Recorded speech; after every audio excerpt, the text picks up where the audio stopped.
आइए भाई साहब, आओ। बिल्कुल सही समय पे आए हो मेरे भाई। हम ही लोग थोड़े जल्दी आ गए थे। आते हैं पहले लेट जाते हैं, कोई दिक्कत नहीं है। बहुत अच्छा लग रहा, आप इतनी बड़ी संख्या में आए हैं, कवि सम्मेलन के लिए आए हैं। अच्छा अंतर सिंह जी भैया, मैं भी बीना में पार्षद हूँ, नगर पालिका में। पिछले टर्म तक मैं पार्षद था, अध्यक्ष जी में पार्षद था, लेकिन मैंने इस बार चुनाव नहीं लड़ा और उसी समय इस्तीफा दे दिया था। बड़ी आफत होती पार्षद की, जो नहीं भैया, बड़ी आफत होती। मैं एक दिन सुबह पूजा की थाल लेके मंदिर पूजा करने जा रहा था। मेरे मोहल्ले की एक बहन जी आ गई, बोले पार्षद जी मेरे यहाँ की नाली में बहुत कीचड़ हो गया, आप साफ करवा दो। मैंने कहा मैडम हम मंदिर जा रहे हैं, अभी हम क्या कर सकते हैं। साहब सुनना उसका जवाब। बोली आपको करना ही क्या है, थोड़ा सा मुंह चला दो साफ हो जाएगा। ताली कमजोर है आपकी। साहब मैं दुखी हो गया कि मैं पूजा करने जा रहा हूँ, ये मुंह कीचड़ में चलवा रहा। अच्छा पार्षद की एक और हालत होती पुजारी जी, अगर मोहल्ले में कोई मर जाए तो सबसे पहले पार्षद जाए। लकड़ी नहीं हो, विधायक जी आप लोगों को कोई फर्क नहीं पड़ता, बेचारा सरपंच से पूछो और पार्षद से पूछो, कोई मर जाए तो सबसे पहले पार्षद जाए। लकड़ी नहीं हो तो लकड़ी की व्यवस्था करें, कंडे नहीं हो तो कंडे की व्यवस्था करें, मिट्टी का तेल नहीं हो तो वो भी 5 लीटर लेके आ। और सब आनंद है तो ताली बजाना, अभी नहीं। अगर उसके घर में कोई रोने वाला नहीं हो, कमजोर है ताली, हम में से टिके हो गुरु तुम। अभी उम्र तुम्हारी टिकने की नहीं है, टिकने के लिए तो मनमोहन सिंह है इस देश में, उनको ही टिके रहने दो। अगर कोई रोने वाला नहीं हो तो रोए बिरला जी। और मेरे मोहल्ले में बाबूलाल जी की लुगाई मर गई है क्या, सही में मर गई। मैं पार्षद पुजारी जी मैं उसके घर गया, मैंने कहा देख बाबूलाल बेटा दुनिया का विधान है, जो जीवाया है एक दिन उसको जाना है बेटा, रोने से क्या होना है। वो बोला मैंने कहा जब तेरी माँ मरी तो 1 घंटे रोया, बाप मरा तो 2 घंटे रोया, और लुगाई को मरे 8 घंटे हो गए, चुप ही नहीं हो रहा। अगर साहब बाबूलाल के दुख पे आपको मजा है तो हंस लेना, आनंद से भर जाना। मैं बोला भाई साहब जब मेरी माँ मरी तो पूरे मोहल्ले की बुजुर्ग महिलाएं आई, मेरे सिर पे हाथ फेरा और मुझसे कहा बेटा चुप हो जाओ, आज से हमें अपनी माँ समझो। ताली कमजोर है भाई साहब। जब मेरा बाप मरा तो पूरे मोहल्ले के बुजुर्ग आए, अंदर सिंह जी मेरे सिर पे हाथ फेरा और मुझसे कहा बेटा चुप हो जाओ, आज से हमें अपना बाप समझो। लेकिन भाई साहब अगर मजा और समझ गए हो तो एक बार उठाओ दोनों हाथ। साहब बड़ा मुश्किल होता है कवि सम्मेलन को कवि सम्मेलन बनाना। ये कवि कविता पढ़ सकते हैं, लेकिन मैं हंसोड़ा यही कर सकता हूँ क्योंकि उसकी मस्ती जिंदा है। कमजोर है अकेली आपकी मस्ती नहीं, सबकी जिंदा रखो कि जिसकी मस्ती जिंदा है उसकी हस्ती जिंदा है। वो मजा है तो अब ताली बजाना, जिसकी मस्ती जिंदा नहीं है वो तो जबरदस्ती जिंदा। अब अपने बगल में चेक करो जबरदस्ती कौन जिंदा है। लेकिन साहब ये हंसना ये ठिलठिलाना, ये तालियां बजाना, ये ठहाके लगाना ही कवि सम्मेलन का स्वरूप नहीं होता है। कवि सम्मेलन में नवरस होते हैं, गीत होते हैं, मुक्तक होते हैं। अब तो गीत और मुक्तक एक ही होते हैं। मुक्तक बना लो चाहे गीत होते हैं, छंद होते हैं, बंद होते हैं, ओज की रचना होती है, कहीं खोज के कवि होते हैं। हम सबको इकट्ठा करते हैं तब कवि सम्मेलन होता है। साहब, मांडव एक ऐसी नगरी है जहां का पुरातात्विक महत्व पूरे विश्व में शोभायमान होता है। उस नगरी से चल करके रानी रूपमती की नगरी से एक गीतकार पंकज प्रसून साहब, मेरा दावा है कि आप 1 करोड़ का प्रसून के गीत सुनेंगे तो आप ये कहेंगे वह भी फीका है। एक बार तालियां उठाओ, दोनों हाथ उठा करके। और मैं 4 पंक्ति पढ़ता हूं उसके लिए कि नए कमरों में अब चीजें पुरानी कौन रखता है, परिंदों के लिए कुंडों में पानी कौन रखता है, अरे तुम ही थामे रहे गिरती हुई दीवार को वरना। गजब है पंकज प्रसून, क्या गला है तुम्हारा। दरबार देखा तुमने, कितना बढ़िया गा रहे थे। ऐसे लगता है इसका गला काट के हम अपने गले में फिट कर लें। बड़ा गजब का गला है और उसमें कितनी अच्छी कला है। कई बार तो हम गणेश उत्सव में इनको ले जाते हैं, पानी गिर जाता है, गणेश जी खंडित हो जाते हैं, पंडाल वाले परेशान हो जाते हैं, तो हम कहते चिंता मत करो। बोले क्यों? हमने कहा गणेश जी साथ में लेके आए। एक बार ताली बजाओ जोर से। 500 सालों की प्रतीक्षा के बाद श्री राम भक्त धाम में विराजित हुए। क्या कहते थे? मंदिर वहीं बनाएंगे, तारीख नहीं बताएंगे। लो बता दी तारीख, 22 जनवरी को आओ। नहीं गए, वो जनेऊधारी नहीं गए, ये इच्छाधारी लोग साहब। लेकिन जिस राम भव्यता के साथ आए हैं, उस भव्यता को अपने गीत से जिसने परोसा है, एक बार दोनों हाथ उठा करके पंकज प्रसून। मेरे बचपन के प्यार, तुम ताली नहीं बजा रहे हो? अच्छा, इसका रिजल्ट आया। इसके पापा ने पूछा क्यों रे तेरे रिजल्ट का क्या हुआ? ये बोला पापा विधायक जी का बेटा फेल हो गया। पापा ने कहा अपना बता, अपना। बोले सांसद का बेटा भी फेल हो गया। पापा जबरदस्त इसके कान पे एक चाटा मारा। बोले अपना बता। ये बदमाश बच्चा। बोले पापा मुख्यमंत्री का भी फेल हो गया। साहब, पापा ने एक और मारा। विधायक जी, ये मारने कूटने की परंपरा भारत ही में है। विदेश में बच्चों को कूट नहीं सकते, बाल उत्पीड़न का केस लग जाएगा। मेरे तो अमेरिका में एक मित्र रहते, जर्दा वाले पटेल साहब। जब साल में एक बार बच्चों को कूटने की खुजली हाथों में मचती, तो पूरे बच्चों को लेके भारत आते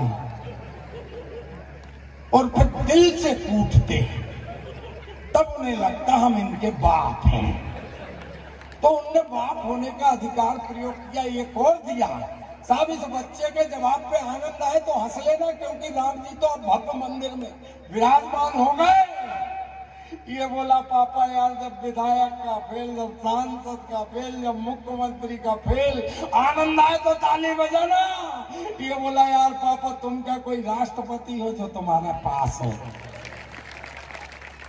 बड़ा बड़ा मजा आ गया पंकज भाई को सुन के। साहब, जब पहली बार मोदी जी ने नोटबंदी करी, हाय तौबा मच गई। लेकिन साहब, मैं हमेशा कहता हूं और अपनी अंतरात्मा पे हाथ रख के कहना, मोदी जैसे लोग 100 साल में एक पैदा होते हैं। मोदी मानव नहीं है, महामानव है। ताली कमजोर है, क्योंकि साहब जब कश्मीर में पत्थर फेंक रहे थे सेना के ऊपर, और वही कागज था जो प्रणब मुखर्जी वित्त मंत्री थे, जो कागज नोट छापने को भारत को मिलता था, वही कागज इटली वाला पाकिस्तान भी खरीदता था और नकली नोट बना करके कश्मीर में भेजता था। एक तो उसकी अर्थव्यवस्था सुदृढ़ रहती थी और भटके हुए नौजवानों को 500 के नोट पे पकड़ा करके पत्थर फुकवाता था। एक नोटबंदी का असर, अगर बात ढंग की हो तो ताली बजाना, कश्मीर में पत्थरबाजी बंद हो गई। प्यारे भाई, आज वो कश्मीर जहां कभी फिल्मों की शूटिंग होती थी, आज वो कश्मीर शांत है। और तो और एक दादाजी बैंक की लाइन में लगे थे नोटबंदी के समय में। मैंने उनसे कहा, दादा क्या नोट बदलने लगे हो? बोले, यार मेरे पास तो 500 का नोट है, कभी भी बदल लूंगा। तो मैंने, फिर क्यों लगे हो? अगर उस दादा का जवाब इस राष्ट्र की भक्ति का जवाब हो जाए तो दोनों हाथ उठा करके ताली बजाना। बोले, बेटा नोट तो मैं कभी भी बदल लूंगा। मैंने कहा, फिर क्यों लगे हो? बोले, मैं देश बदलने के लिए लगा। साहब, हमारे बीच एक ऐसा कवि है जो ऐसे ही विषयों पर अपनी बात रखेगा। यूट्यूब पे जिसको आप हमेशा सुनते हैं, नौजवान का आइकॉन है, पूरे देश में सुना जाता है, जिसका नाम होता है राम भदावर। यूट्यूब पे कभी सर्च करेंगे, 2 पंक्तियां पढ़ता हूं। जब इस देश की जवानी भारत माता के गीत गाने लगे तो समझ लेना मेरा भारत परम वैभव की तरफ बढ़ रहा है। मैं पंक्ति पढ़ता हूं कि मरते हैं सब लोग यहाँ पर, अरे अमर नहीं जिंदगानी है। और आखिरी पंक्ति पे ताली बजा करके राम भदावर को बुलाना कि मरते हैं।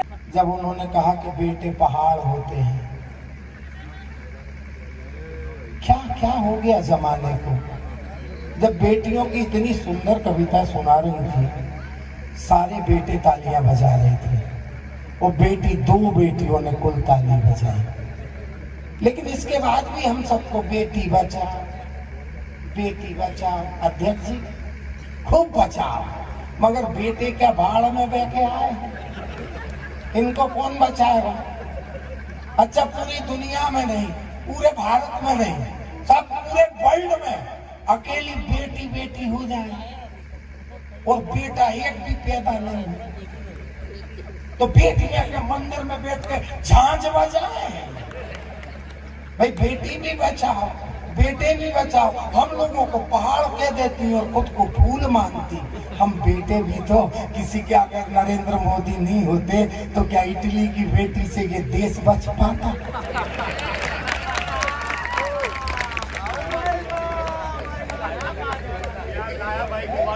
लाल लक्ष्मी हम बनाए, क्या क्या नहीं करा बेटियों के लिए। लेकिन साहब, ये हंसने को बातें हो सकती हैं, ये सच्चाई है कि जिस घर में बेटियां नहीं होती उस घर में हरियालियां नहीं होती, उस घर में खुशहालियां नहीं होती। प्यारे भाई, मैं दावे से कह सकता हूं कि बेटियां हैं तो घर में खुशियां हैं। सांसद जी, आज पूरी भारत का रेशो उठा करके देख लें, अगर 100 बेटे हैं तो 95 बेटियां हैं। आखिर ये क्यों हुआ? इसलिए कि जब बेटियां अधिक थी तो हमने दहेज के लालच में उनके ऊपर अत्याचार किए। कभी फांसी पर चढ़ गई, कभी मिट्टी का तेल डाल दिया, कभी रेल की पटरियों पर कट गई। हमारे यहाँ बेटी होती थी तो पिता 5 किलो आटा सिर पर रख करके बच्चा ढूंढते थे और निराश होकर के घर में कहते थे कि इतना दहेज नहीं है साहब। किसी शायर ने कहा है, अगर मेरी पंक्तियां पहुंचे तो बेटी के सम्मान में ये पुरुष समाज तालियां उठाए। क्या मजबूरी रही? भगवान ने देखा कि इन बेटियों पर ये अत्याचार करते हैं साहब, बेटियों ने पैदा होना बंद कर दिया, बेटे इसलिए बढ़ गए। क्या हालत थी? वो शायर कहता है कि जो कुछ बचाया था सब जर चला गया। बाबा करो, आइए, आओ आओ भैया। चाय वाले को मैं कुछ भी नहीं बोलता, पता नहीं कौन का प्रधानमंत्री बन गया। वो जब मोदी जी बने तो चाय बेची चाय बेची चाय बेची। अबे मैंने कहा चुप, चाय बेची, तुम्हारी तरह देश तो नहीं बेचा। तालियां नहीं है आपकी। तब कहना चाहता हूं कि जो कुछ बचाया था सब जर चला गया। एक एक मेरी बीवी का जेवर चला गया और कुछ कर्ज ले लिया था। खींच ले।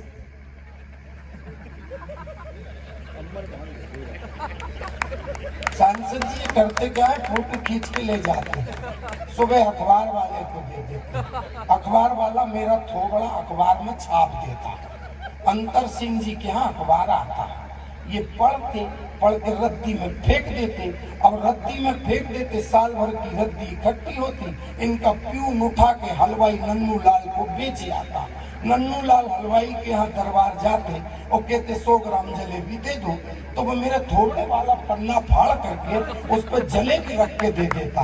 ये जलेबी खाते, यहाँ तक कोई तकलीफ नहीं। जब जलेबी की चाशनी यानी कि सीरा मेरे थोबड़े पे चिपका करके कचरे में फेंकते, सांसद जी दुख तब होता क्योंकि उस मोहल्ले के खजिया कुत्ते आकर हमारे थोबड़े को चाटते। ताली कमजोर है आपकी। पढ़ता हूँ साहब, बेटियां क्यों बचाना चाहिए कि जो कुछ बचाया था। लो भैया का फोन आ गया। अब इतनी रात को सांसद जी 2 ही प्रकार के तो आते, अंतर सिंह, एक उधार का और दूसरा जुगाड़ का। अब बताओ इनको इतनी रात में उधार देगा कौन? और मोदी है तब तक इंडी गठबंधन की जुगाड़ होगी। मैं पंक्ति पढ़ रहा हूँ। मैं नहीं चाहता कि नीरस होके सुने। बेटियां अपने आप बचेंगी साहब, क्योंकि इस देश में भारत माता को सम्मान देने वाले कुर्सियों पर काबिज है। इसलिए तो 50% आरक्षण हमारी बहनों के लिए भारत की सरकार ने लागू कर दिया। मैं पंक्ति पढ़ता हूँ, भावा करिएगा कि जो कुछ बचाया था सब जल चला गया। एक एक मेरी बीवी का जेवर चला गया। कुछ कर्ज ले लिया था मैंने मकान पर, कुछ कर्ज ले लिया था मैंने मकान पर। बेटी का घर बसा तो मेरा घर चला गया। लेकिन साहब चिंता मत करो, सबको घर मिलेंगे पीएम आवास के अंतर्गत। एक बार बजाओ जोरदार ताली, क्योंकि मैं जिस कवि को बुलाना चाहता हूँ इनकी भूमिका में क्या पढ़ूं साहब। ये वो सूरज है, कब अध्यात्म की तरफ बढ़ जाए, कब हंसाते हंसाते हमारे पेट में दर्द पैदा कर दें। एक ऐसा कवि जो दार्शनिक भी है और अंतरराष्ट्रीय स्तर पर अनेक देशों में जाकर के भारत के नाम को रोशन करता है। ये हिंदी साहित्य के वो वट वृक्ष है जहाँ सुनील समैया जैसे तुलसी के पौधे इनसे बढ़ना और पनपना सीख रहे हैं। मेरे मित्र जॉनी बैरागी आपके बीच आ रहा है। पूरा